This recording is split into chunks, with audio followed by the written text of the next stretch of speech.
Alans, tā kā māksla ienāk ainavā ar jaundarbiem, ar papildinātās realitātes elementiem.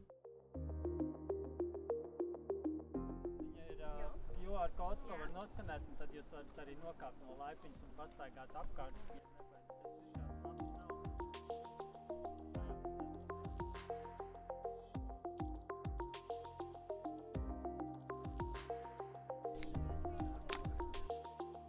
Kokvārds ir aizsargājams, un ir ļoti interesants stāsts, kā kokvārdas ir atjaunojušās Dienvidkurzemē.